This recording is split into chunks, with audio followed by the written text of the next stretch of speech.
कोई भी अड़चन अब हमको प्रयास नहीं करना उसको दूर करने का, ये जिम्मेवारी हमारे प्रभु की है। और प्रभु के ऊपर अगर आपने भरोसा दृढ़ कर लिया तो हर अड़चन अड़चन बन जाएगी, भगवान की पूजा बन जाएगी। पर देखो, इस बात को लेकर के हमें अशुद्ध आचरण नहीं करना, गंदी बात पे नहीं उतर जाना कि आप बचा लेना जो भगवान हो। तो नहीं बचाएंगे, हम तुम्हें बता रहे। अगर उनको चैलेंज करोगे ना कि सत्संग में सुना है कि आप बचाते हो, बचा लेना भला, तो नहीं बचाएंगे। क्या करेंगे? डबल पिटाई करवाएंगे तुम्हारी, क्योंकि सुन के भी तुम मनमानी कर रहे हो ना, और जब पीटोगे फिर रोगे तो फिर बचा लेंगे। ये लीला बिहारी गुरु हैं, बहुत करुणामय है, इनसे उल्टा मत खेलना, नहीं तो अगर ये उल्टा खेलने लगे तो तुम पहचान ही नहीं पाओगे। कह रहे हैं अपने आचरण को जानबूझकर अशुद्ध ना करो, तुम्हारी सारी बुराइयों की जिम्मेवारी हरि ले लेंगे। शब्द पर ध्यान दीजिए, जानबूझकर तुम अपनी बुराइयों का प्रयोग मत करो, तुम्हारे में जो बुराई है वो श्री हरि स्वयं स्वीकार कर लेंगे। वो ठीक है, जैसे आग में मल पड़े या चंदन या लोहा पड़े या लकड़ी, आग सबको अपना रूप दे देती है, ऐसे हर बुराई हरि में जाके परम सद्गुण बन जाती है। हम जितना अपने आप को अच्छा बनाने का प्रयास करेंगे, ये संसारियों के समझ में नहीं आएगा, परमार्थ के पथिकों के लिए बात है, और यही विश्राम हो जाएगा। हम अपने आप को जितना अच्छा और बड़ा बनाने की कोशिश करेंगे, उतना ही हमारा प्रयत्न हमको नीचा गिरा देगा। यदि हम अपने को भगवान के आश्रित कर करके उनके नाम का जप और उनकी आज्ञा पे चले तो इतने अच्छे बन जाओगे, बिस्तरे सब जग विमल कीरति साधु संगति नाटर है। इतने महान बन जाओगे कि विश्व आत्मा भगवान जब हृदय से लगा लिए तो जा पर कृपा राम की हुई, ता पर कृपा करे सब कोई। स्वामी का प्रभाव दास में आ जाता है। अरे एक साधारण कीड़ा, भृंगी अपना प्रभाव दूसरे कीड़े पर डालकर उसे भृंगी बना देता है, तो भगवान का नाम गुण रूप लीला धाम तुम्हें ये नहीं प्रदान कर देगा? भगवद आश्रय लेते ही जिसके भय और विषाद नाम जप से नष्ट हो गए, नाम जप और सत्संग से, उसके हृदय में ऐश्वर्य भगवान का प्रकट होता है। तो बाह्य और आंतरिक दोनों वो ऐश्वर्यवान होता है। ज्ञान, विद्या, श्री, कीर्ति, शक्ति, सौंदर्य, माधुर्य ये प्रकाशित होने लगता है। बिना किसी बनावट श्रृंगार के उसके चेहरे पर आकर्षण होता है, देखते ही हृदय लुभायमान हो जाता है। ऐसा माधुर्य होता है भक्तों का, क्योंकि माधुर्य सिंधु प्रभु का चिंतन होता है। जो भगवान के आश्रित है उसे भय की तो कोई गुंजाइश ही नहीं है, कोई गुंजाइश नहीं। क्यों? क्योंकि वो भगवान सर्वशक्तिमान उसकी रक्षा में रहते हैं। बहुत छोटा सा प्रसंग है। एक नीलांबर दास नाम के महान भक्त हुए हैं, जन साधारण गृहस्थ की तरह जीवन व्यतीत करते थे। एक दिन उनको सत्संग सुनने को मिला। सत्संग में जब जैसे यही सब सार बातें, तो उनको लगा कि अभी तक तो हम अपने को पूर्ण मान रहे थे कि हमारे पास रुपया है, पत्नी है, पुत्र है, घर है, सब मौज मस्ती है, लेकिन ये सब छूट जाएगी मरने के बाद, फिर मेरे पास क्या रहेगा? सत्संग यही अंदर आपके विवेक डालता है। बड़ा पश्चाताप उनके हृदय में हुआ। ये है कृपा, जिसको अपने लौकिक भोगों के बीच में रहकर उनसे जलन पैदा होने लगे, जान लेना भगवान उन पर बहुत कृपालु हो गए हैं। उनके हृदय में प्रार्थना जागृत हुई, प्रभु कोई साधन भजन नहीं जानता, अभी तक तो गृहस्थी के भोगों में और भोगों के संग्रह में मुझे ऐसा लगता रहा कि मैं पूर्ण हूं। चिंतन गाढ़ होने लगा प्रभु का। सत्संग जहां हुआ था वहां भगवान जगन्नाथ जी की चर्चा जो प्रेम विह्वल हुए थे ब्रजलीला में सुन करके, ब्रजलीला का भाव सुनकर श्री सुभद्रा जी, बलराम जी और लालजू, वो प्रेम विगलित रूप, तो जो हम सुनते वही हमारा अनुराग होता है। तो नीलांबर दास के मन में दृढ़ संकल्प हो गया, अब सबसे पहला जीवन का काम भर नेत्र जगन्नाथ जी को देखूं। जगन्नाथा स्वामी नयन पथगामी भवत में एकांत में बैठ के बहुत रोना आया कि प्रभु बहुत दूर हो, ये उत्तर प्रांत की बात है और आप बहुत दूर हो, कैसे मुझे सामर्थ्य दो कि मैं इस ग्रह रूपी बेड़ियों को तोड़कर निकल पड़ूं, मोह रूपी हथकड़ियों को तोड़कर निकल पड़ूं। ऐसा ही हुआ। जब कोई सच्ची चाह हृदय में प्रकट कर लेता है तो मंजिल दूर नहीं लगती, चाहे जितना दूर हो। कुछ अर्थ लिया और अपने परिवार से प्रार्थना की, बच्चे सयाने थे, कि ये सब वैभव आप लोग देखो, अब मैं किसी योग्य नहीं रह गया, अब जब तक जगन्नाथ जी को भर नेत्र नहीं देख लूंगा तब तक अब जीने की आशा नहीं। तो घर वालों ने भी देख लिया था कि अगर ये सुखी रहे जगन्नाथ जी को देखकर तो ये हालत इनकी ऐसी देखी नहीं जाती, न खाना न पीना, कुछ अच्छा न लगना। सब ने अनुमति दे दी, झोली में कुछ अर्थ रख दिया, बोले भाग पड़े, जैसे बहुत समय से बिछुड़ा हुआ कोई अपने प्राण प्रिय से मिलने के लिए। ना खाने की चिंता, ना पीने की चिंता, ना मार्ग की थकावट, बस नेत्रों में उत्साह भरा हुआ है। कब ऐसा होगा कि जगत के नाथ को मैं अपने भर नेत्र देखूं। जगन्नाथा स्वामी नयन पथगामी भोज, कैसे बस चिंतन में जगन्नाथ। जब कोई सतमार्ग में चलता है तो विघ्न पे विघ्न आना प्रारंभ हो जाते हैं। क्यों विघ्न? क्योंकि हमारे कुछ पूर्व पाप होते हैं जिनको भस्म होना अनिवार्य है। जैसे आप कल श्री गोपाल चरवाहे का चरित्र सुना कि 27 दिन क्यों इंतजार करवाया भगवान ने। विरहाग्नि में अनंत जन्मों के सब पाप भस्म हो गए, निर्मल शुद्ध बुद्ध परमात्मा स्वरूप हो गया। भारी थकावट शरीर में, नदियां पड़ती, नाले पड़ते हैं, कष्ट सहते हुए। अब जब विशाल भागीरथी के तट पर तो तैरना आता नहीं था, संध्या का समय हो गया था। विचार किया कि रात भर यहां रुकना मेरे बस की बात नहीं। चैन नहीं हृदय, चैन नहीं होता हृदय में। जब वो लगन लगती है ना, लगन का काम ही होता है अगन, उसको कुछ सुहाई नहीं देता।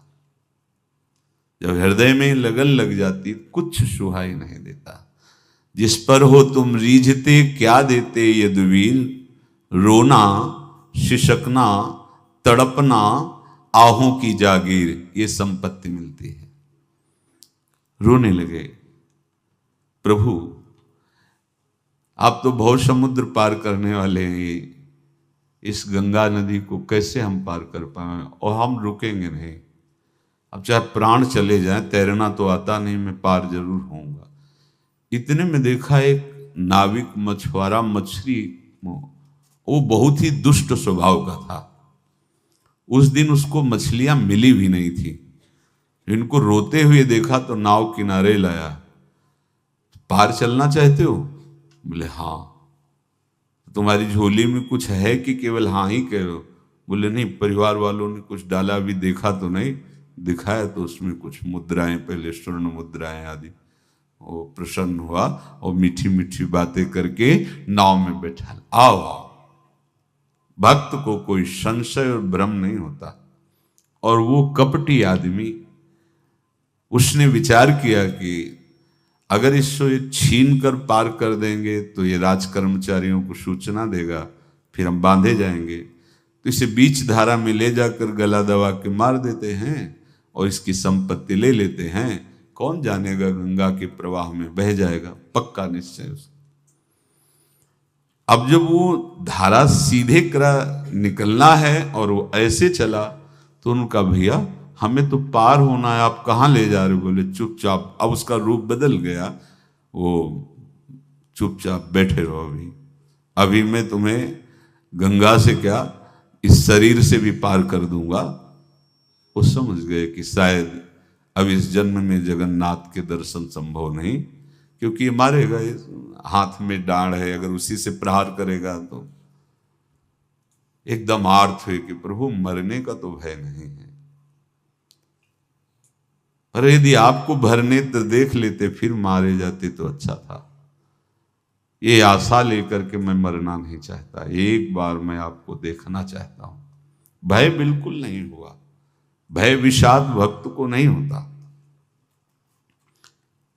देर लगी क्या, एक राज कर्मचारी की आवाज आए, ए नाविक तुरंत इधर नाव लाओ। और उस समय धनुष बाण चलते थे, तो उसने शीघ्रता की और दूर ले जाने के लिए तुरंत बाण संधान किया और कहा समझ ले अचूक निशाना है, एक में ही तो ढेर हो जाएगा, पहले वापस नाव लाओ। अब वो घबरा गया, वापस नाव लाए। तेरे मन में क्या विचार चल रहा है? तू इसको मारना चाहता है? अगर तुझे बचना है तो मेरे देखते देखते उस पार पहुंचा और इनको प्रणाम कर। कौन था ये? कौन ही राज कर्मचारी था? यही है भक्त। निर्भय होता, उसे कोई भय थोड़ी होता है। बड़े सम्मान से पार उतारा और पूछा तुम्हारा परिचय है क्या इस राज कर्मचारी से? बोले भैया ने जैसे आपसे परिचय नहीं, ऐसे उनसे भी परिचय नहीं। आप मारना चाहते थे, वो बचा दिए हैं। हमें लगता है दोनों में प्रभु की बड़ी कृपा है, और बस झोली लिए और भाग पड़े। भागते भागते जब जगन्नाथपुरी गए तो ध्वजा दूर से देख के साष्टांग दंडवत की, मानो प्रीतम का इशारा हो गया कि अब हमारा काम बन गया। अब तो जगन्नाथ जी के, और जे ही प्रभु जगन्नाथ जी के सामने गए तो एक बार देखा, इतनी प्रेम विकलता कि शरीर छूटा और ब्रजधाम आ गए। प्रभु का विधान संदेह युक्त नहीं होता, निसंदेह तुम्हारे सामने वो विधान प्रकट होगा जिससे तुम्हारा परम मंगल हो जाएगा, परम मंगल हो जाएगा। डरना नहीं। बताया नहीं था एक बार प्रेम भगत की बात, तो हमारे पास प्रेम जी आते थे, बहुत नाम जापक थे, श्री हरिवंश। तो उनसे पूछा आपकी ऐसी नाम निष्ठा कैसे आई? तो उनका गलती से नाम निष्ठा कैसे आती है? तो किसी पद के अधिकारी थे जिसमें किसी कानून के विरुद्ध उसमें दस्तखत कर देने से करोड़ों रुपया उनको प्राप्त होना था। तो रात्रि में ऑफिस में बुलवा के उन्होंने वो गलती कर दी, दस्तखत की। बड़े अधिकारी थे और वो उनको पता नहीं था कि वो षड्यंत्र है, और पहले से कैमरा रख दिया गया था। पूरा वीडियो लेते देते, बातचीत करते, दस्तखत करते, सब प्रमाण।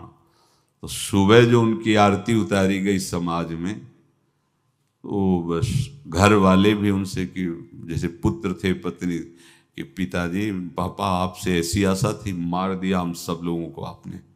कब हम लोगों ने धन की मांग की आपसे, आप इस अवस्था में ऐसा कर। तो घर से ये वचन और बाहर तो सब उपहास उनका, और उन्होंने निश्चय किया रात्रि में आत्महत्या कर लेंगे। कर्म बड़ा विचित्र होता है। पर वो वृंदावन पहले से आते थे और हरिवंश उपासकों से मिलते रहते थे। गुरुदेव भगवान से भी उनका परिचय था।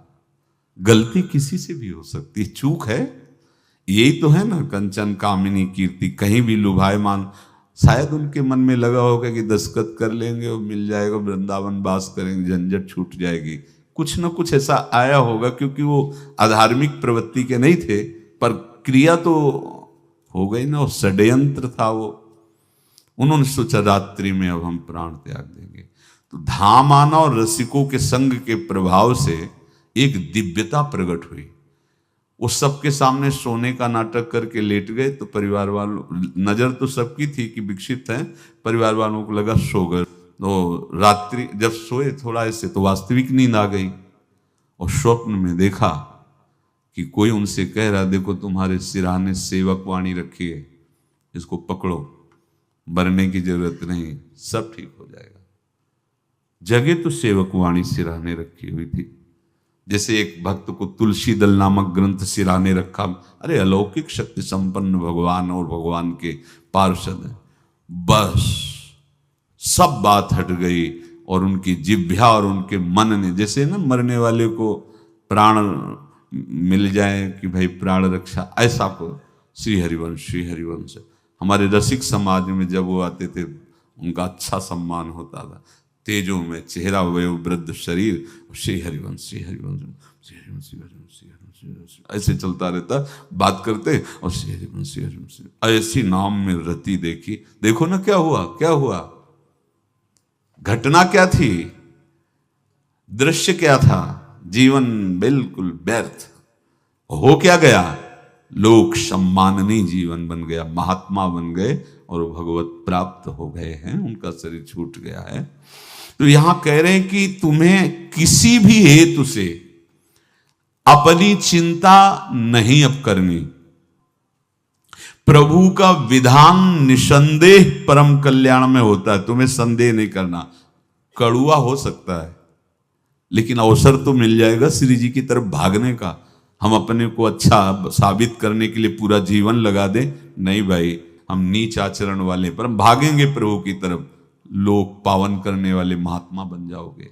सतरति लोकांत, इसको बैठा लो, जीवन में काम आएगी, ये वस्तु काम आएगी, क्योंकि विपक्ष जोरदार है, माया कोई साधारण नहीं है।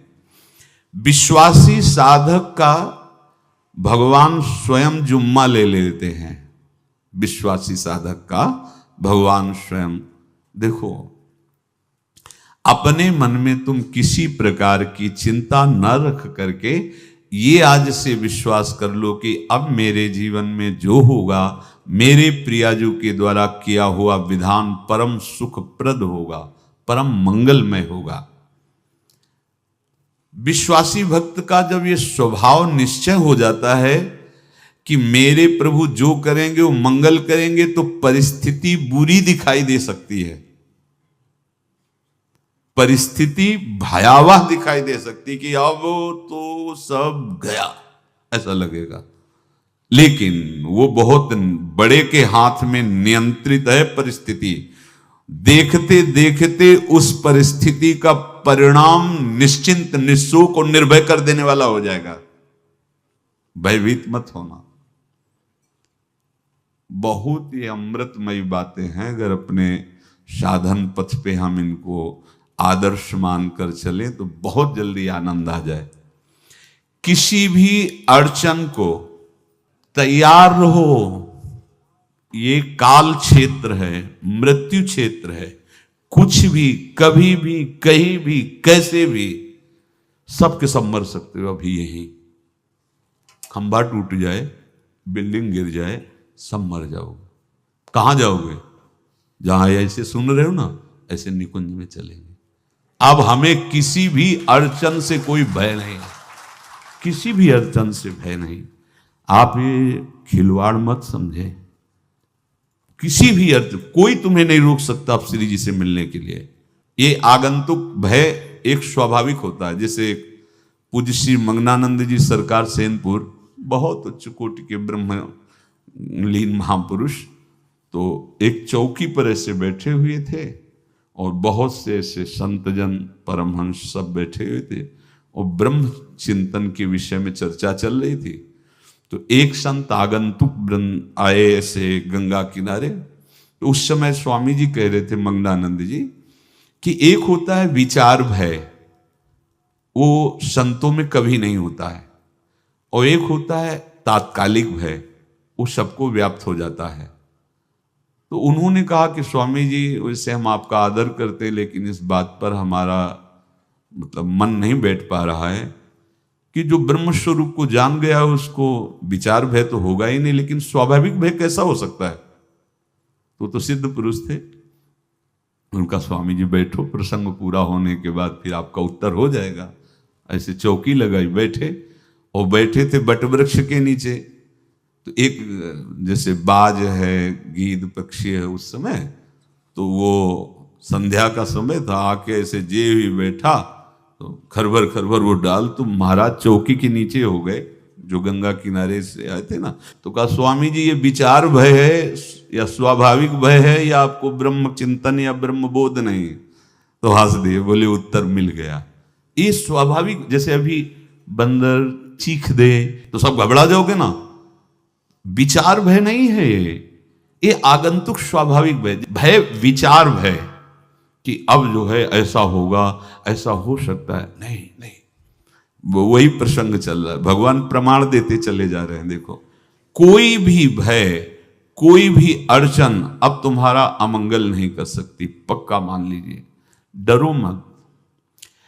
देखो इसमें इसीलिए प्राणों की बाजी लगा के, अब हमारे प्राण नहीं हैं, हमारे प्राण प्राणनाथ को समर्पित हैं, मेरे प्राणनाथ श्री श्यामा, तो क्यों भय करें? तो हम ये सब कर किसके लिए रहे? श्यामा जी के पास पहुंचने के लिए। श्यामा जी के पास पहुंच गए, हमें श्यामा जी के पास जाना है। ये बिल्कुल छोटी मोटी बातें, अंदर ये जो सांसारिकता है इसका त्याग करो, आप इस बात को समझो। गुरु गोविंद सिंह, लाखों की समाज बैठी हुई थी, उन्होंने कहा कि अगर तुम आजादी चाहते हो तो तुम्हें अपने प्राण देने पड़ेंगे हमें। खड़ा हो कोई व्यक्ति जो अपने प्राण देना चाहता है, मैं उसे आजादी, आजादी दो प्रकार की, एक प्राकृतिक आजादी और एक दिव्य आजादी, दोनों देने में समर्थ थे गुरु गोविंद सिंह। हाँ, ये सिखों के आचार्य हैं, बहुत ही अध्यात्म बल और शारीरिक बल से भी पुष्ट। एक खड़े हुए हिम्मत करके, बोले आ, गड़ासा हाथ में, अंदर गए और ऐसा लगा कि उनकी गर्दन उतार दी गई और ऐसे रक्त प्रवाह सा नाली से बहा, जो सबको दिखाई दे रहा था। और कोई है? जब पता ही चल गया कि गर्दन उतारी जा रही, रक्त प्रवाह, वो कहते मुझे तुम रक्त दो, प्राण दो, मैं तुम्हें आजादी दूंगा। 2 3 4 5 अंदर ले जाते, ये आभास भी नहीं होने दिया कि वो जीवित है। 5 तैयार, पूरी सभा में 5 तैयार। बोले ये पंच प्राण प्यारे हैं भाई, इतने से एक एक से 1.25 लाख को परास्त कराऊं, देखना मेरा नाम गुरु गोविंद सिंह न धराऊं, यदि एक एक से 1.25 लाख को परास्त, क्योंकि प्राणों की बाजी समर्पित कर दी। अब क्या भय? माया से आजादी प्राप्त करने के लिए भयभीत होना तो बिल्कुल जीवन में छोड़ दो। विचार भय नहीं होना चाहिए, ये स्वाभाविक भय होगा। अभी कोई ऐसी आवाज आ जाए, वो ऐसे स्वाभाविक होता है, उस पर तर्क वितर्क नहीं किया जाता। विचार भय नहीं होना चाहिए। जानते हो, तुम्हारा जीवन, तुम्हारे प्राण, तुम्हारा शरीर हरि को समर्पित है और हरि के अधीन काल है, कुछ नहीं हो सकता, और जो कुछ होगा वो परम मंगल होगा। किसी भी अड़चन को भगवान के सौहार्द के सामने अड़चन मत मानना। हम अगर अड़चन को दूर करने का प्रयास करेंगे तो अड़चन हमें फंसा लेगी, अड़चन। और यदि भगवान पे विश्वास कर लिए तो वही अड़चन अर्चन बन जाएगी, उपासना बन जाएगी। मान लीजिए बात, मान लीजिए। आप लोग तो गृहस्थ में देखा होगा, हमने देखा है, बच्चा गिरा, रोने लगा, माँ उठाने आई, छाती से लगाया, वो माँ के थप्पड़ मार रहा है। यद्यपि वो कुछ जानता नहीं, पर भाव जब उसके देखे, बलिहार है इस वात्सल्य की, बलिहार है, ये माँ को मार के कह रहा है, थप्पड़ मार के, अब तू छाती से लगा रही, जब गिरा और चोट लगी तब तू कहाँ थी, क्यों ले उठाया? ये अधिकार हरि, वो तो अल्पज्ञ माँ है, पर हम तो सर्वज्ञ हरि के वात्सल्य में डूबे हुए हैं। हमको तो भय बिल्कुल नहीं होना चाहिए। पूज्य श्री सूरदास जी के शब्दों में मानो नीलांबर दास जी की ही प्रार्थना हृदय से प्रकट हो रही। कह रहे हैं, कृपा अब कीजिए बलि जाऊं। मुझे पता नहीं था, मैं मोह निद्रा में ऐसा सो रहा था कि नाना प्रकार के स्वप्न देखकर राजी हो रहा था। संत सत्संग मिला तो मुझे पता चला ये तो जो कुछ भी है सब व्यर्थ है। ये मकान, ये परिवार, ये धन, ये वैभव, ये पद प्रतिष्ठा, ये केवल चंद मिनट की चांदनी है। जब यमदूत आएंगे, मारेंगे, पिटाई करेंगे, नरक ले जाएंगे, तब कोई कौन साथ देगा? साथ में जाने वाला तो कुछ नहीं है। सत्संग में भगवान के चरणों का आश्रय सुना तो कह रहे कृपा अब कीजिए बलि जाऊं, बलिहारी जाऊं प्रभु, अब तो कृपा कर दो। कृपा तो हो चुकी है। होए विवेक मोह ब्रह्मभागा। कहां से विवेक आया? जब सत्संग मिलता है तब विवेक जागृत होता है, और भगवान की कृपा के बिना सत्संग नहीं मिलता। सत्संग मिला मानो भगवान आवाहन कर रहे हैं आपको अपने आनंद समुद्र में डुबोने के लिए। बिनु सत्संग विवेक न होई, राम कृपा बिनु सुलभ न सोई। सच्ची मानिए, सत्संग ये केवल भगवत कृपा से मिलता है।